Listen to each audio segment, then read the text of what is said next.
Ang unang sulat ni Pablo sa mga taga-Korinto. Unang kabanata. Mula kay Pablo na tinawag upang maging apostol ni Kristo Jesus, ayon sa kalooban ng Diyos, kasama si Sostenes na ating kapatid. Mahal kong mga kapatid sa Iglesia ng Diyos diyan sa Korinto. Kayo'y naging kaniya sa inyong pakikipag-isa kay Kristo Jesus. Tinawag niya kayo upang maging banal, kasama ng lahat ng kumikilala sa ating Panginoong Hesukristo saan mang lugar. Siya'y Panginoon nating lahat. Sumainyo nawa ang biyaya at kapayapaang galing sa Diyos na ating Ama at sa Panginoong Hesukristo. Mga pagpapala mula kay Kristo. Lagi akong nagpapasalamat sa Diyos dahil sa mga pagpapalang ibinigay niya sa inyo sa pamamagitan ng inyong pakikipag-isa kay Kristo Jesus. Sapagkat sa inyong pakikipag-isa sa Kanya, pinalago kayo ng Diyos sa lahat ng bagay, sa pananalita at kaalaman. Dahil dito, napatunayan sa inyo na ang mga itinuro namin tungkol kay Kristo ay totoo. Kaya hindi kayo kinukulang sa anumang kaloob na espiritual habang hinihintay ninyo ang pagbabalik ng ating Panginoong Hesukristo. Pananatilihin niya kayong matatag sa pananampalataya hanggang sa katapusan, upang kayo'y maging walang kapintasan sa araw ng kanyang pagdating. Tapat ang Diyos na tumawag sa inyo upang makipag-isa sa kanyang anak na si Hesukristo, na ating Panginoon. Dapat magkaisa ang mga mananampalataya. Mga kapatid, nakikiusap ako sa inyo, sa pangalan ng ating Panginoong Hesukristo, na magkaisa kayong lahat, na walang hidwa ang mamagitan sa inyo. Magkaisa kayo sa isip at layunin. Sinasabi ko ito dahil may nagbalita sa akin mula sa tahanan ni Chloe na may mga nag-aalitan sa inyo. Ito ang ibig kong sabihin. Ang iba daw sa inyo ay nagsasabi, kay Pablo ako. Ang iba naman ay, kay Apolos ako.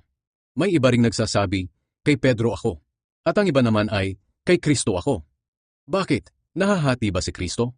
Si Pablo ba ang ipinako sa krus para sa inyo? Binautismuhan ba kayo sa pangalan ni Pablo? Salamat sa Diyos at wala akong binautismuhan sa inyo maliban kina Crispus at Gaius. Kaya walang makapagsasabing binautismuhan kayo sa pangalan ko. Binautismuhan ko rin pala si Estefanas at ang kanyang pamilya. Maliban sa kanila, wala na akong natatanda ang binautismuhan ko. Sapagkat hindi ako isinugo ni Kristo upang magbautismo, kundi upang mangaral ng magandang balita. At hindi ko ito ginagawa sa pamamagitan ng mahusay na pananalita at karunungan ng tao, upang hindi mawalan ng kapangyarihan ang pagkamatay ni Kristo sa krus. Si Kristo ang kapangyarihan at karunungan ng Diyos.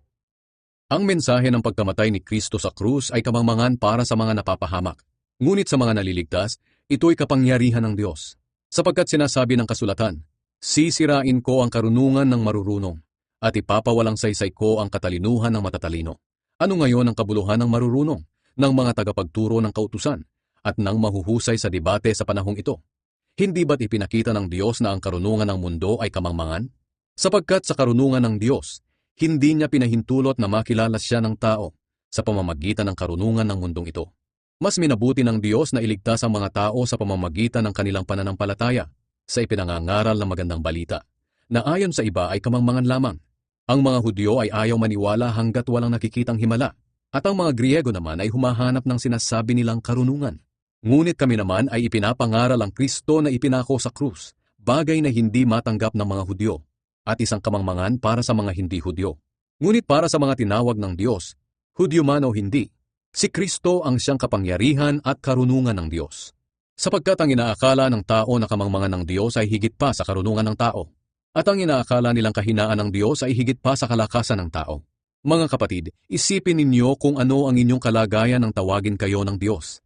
Iilan lamang sa inyo ang masasabing matalino sa paningin ng mundo, at iilan lamang ang makapangyarihan o nagmula sa mga kilalang angkan. Ngunit pinili ng Diyos ang mga itinuturing ng mundo na mangmang upang hiyain ang marurunong. Pinili ng Diyos ang mga itinuturing ng mundo na mahihina upang hiyain ang malalakas. At pinili ng Diyos ang mga itinuturing ng mundo na mababa at walang halaga upang mapawalang halaga ang itinuturing ng mundo na mahalaga. Kaya walang makakapagmalaki sa harap ng Diyos dahil sa Kanya tayo'y na kay Kristo Jesus. Si Kristo ang karunungan ng Diyos para sa atin. Sa pamamagitan niya itinuring tayo ng Diyos na matuwid, ibinukod para sa Kanya, at tinubos sa ating mga kasalanan. Kaya gaya ng sinasabi sa kasulatan, ang gustong magmalaki, ipagmalaki lamang ang ginawa ng Diyos.